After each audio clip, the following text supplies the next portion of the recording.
ಈಗಿನ ಪೇರೆಂಟ್ಸಲ್ಲಿ ತುಂಬ ಚಾಲೆಂಜಿಂಗ್ ಅಂದರೆ ಎಮೋಷನ್ಸ್ನ ಹ್ಯಾಂಡಲ್ ಮಾಡೋದು. ಮಕ್ಕಳು ತುಂಬ ಈ ನಡುವೆ ಕೋಪ ಮಾಡ್ಕೊಳ್ತಾರೆ ಆ್ಯಂಡ್ ಕಂಟ್ರೋಲ್ ಮಾಡೋಕ್ಕಾಗಲ್ಲ, ಹಠ ಮಾಡ್ತಾರೆ, ಹೇಳಿದ ಮಾತು ಕೇಳಲ್ಲ. ಇದೆಲ್ಲ ತುಂಬ ನಾವು ಪೇರೆಂಟ್ಸಿಂದ ಕೇಳ್ತಾ ಇದ್ದೀವಿ. And especially Gen Alpha and Gen Z ಅಂತ ಏನು ಹೇಳ್ತೀವಿ ಕರೆಕ್ಟ್. ಮಕ್ಕಳಲ್ಲಿ. And maybe due to the gadgets also.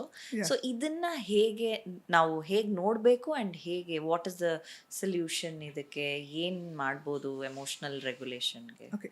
C ನಮ್ಮ ಕಾಲದಲ್ಲಿ ನಮಗೆ ಒಂದು ಎಮೋಷನ್ಸ್ ಇತ್ತು, but we are not able to express it ನಮಗೆ.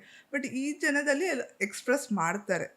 So parents should be equipped and they should be skilled enough, not Okay. equipped, they should be skilled enough to regulate the kids emotions. Okay. So our emotions bandu ನೀವು ಬಂದು if you are continuously they are doing, you need to interrupt their patterns. You should give time for them. ಅವ್ರ ಜೊತೆ ಮಾತಾಡಬೇಕು, time spend ಮಾಡಬೇಕು. ಅವ್ರಿಗೆ ಏನು ಇಷ್ಟ ಇಲ್ಲ ಅವ್ರು ಅದನ್ನು ತಿಳಿಬೇಕು. They should understand. ಅದಾದಮೇಲೆ ಅವ್ರಿಗೆ ಅವ್ರಿಗೆ ಸೊಲ್ಯೂಷನ್ಸ್ ಬೇಕಾಗಿಲ್ಲ, ಅವರೇ ಕಂಡು ಹಿಡ್ತಾರೆ.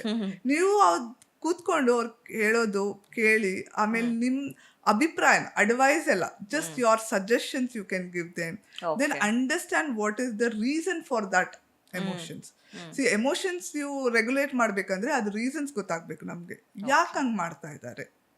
ಅದನ್ನ ಐಡೆಂಟಿಫೈ ಮಾಡಿ ಅದನ್ನ ಪ್ಯಾಟರ್ನ್ ಇಂಟರಪ್ಟ್ ಮಾಡಿದ್ರೆ ಖಂಡಿತ you can be a very good emotions, you can bring it in their behaviors.